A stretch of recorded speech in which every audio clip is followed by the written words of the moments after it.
देखिए, भारत की अस्मिता के साथ, बिहार की अस्मिता के साथ जिस तरह लगातार कांग्रेस पार्टी महागठबंधन के लोग पहले प्रधानमंत्री आदरणीय नरेंद्र मोदी जी की मां को अपशब्द कहना, अपमानित करना, केरल कांग्रेस के द्वारा बिहार को बिगड़ी शब्द से सम्मानित करना, और आज जो घटना कश्मीर से आई, कश्मीर से कन्याकुमारी तक लोगों में रोष है कि जिस व्यक्ति ने अखंड भारत का सपना देखा, पूरा भारत बनाया, भारत स्तंभ बनाया, अशोक चक्र बनाया, उस अशोक चक्र पर, अशोक के स्तंभ पर हमला कश्मीर में किया गया और वहाँ के मुख्यमंत्री ने जिस तरह का बयान दिया, ये अपने आप में शर्मसार करने वाला है।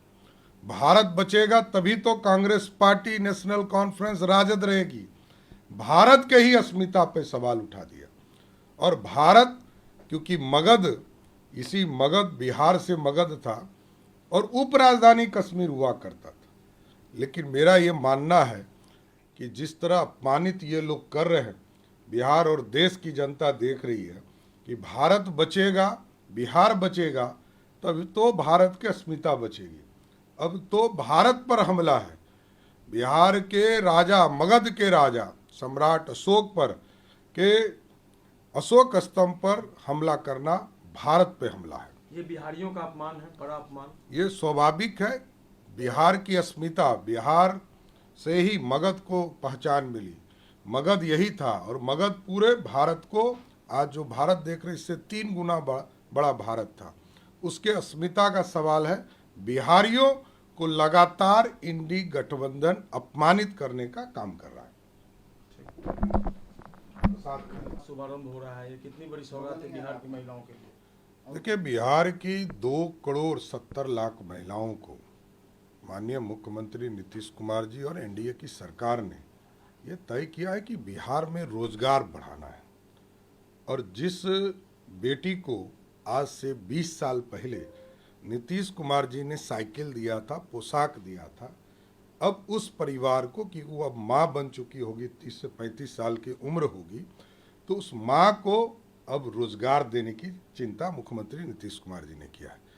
अब रोजगार और आगे इंडस्ट्री खड़ा करना, यही लक्ष्य है एनडीए की सरकार का, कि लगभग 2,70,00,000 परिवार को, बिहार में महिलाओं को 2 लाख तक के रोजगार के लिए 10,000 रुपये का पहला किस्त इसी सितंबर माह में दिया जाएगा, जिससे कि वो रोजगार करेंगी और नीचे कुटीर उद्योग के माध्यम से अपने परिवार को आगे बढ़ाएंगी।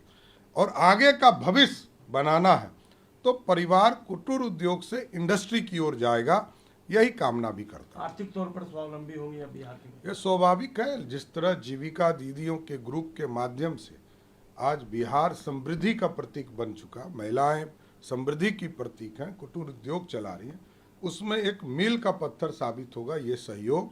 जिस तरह नीतीश कुमार जी ने शुरुआती दौर में, मैं बार बार कह रहा हूँ कि बच्चियों को पढ़ने के लिए उत्साहित किया, साइकिल दिया, पोशाक दिया, आज अब उनको उद्योग करने के लिए राशि उपलब्ध करा रही है। लेकिन जिस तरीके से आप लोग लगातार रोजगार दे रहे हैं, लेकिन विपक्ष तो सवाल खड़ा कर रहा है। विपक्ष, देखिए, उनका काम ही है। राजद, लालू जी की पार्टी को लोग जानता है कि लालू जी का मतलब क्या होता है, कांग्रेस का मतलब क्या होता है, पूरा देश जानता है। इसलिए बिहार की जनता सब जानती है कि किसने 15 साल तक हमको लूटा है और उसके पहले 40 वर्ष तक किसने भारत को लूटा है।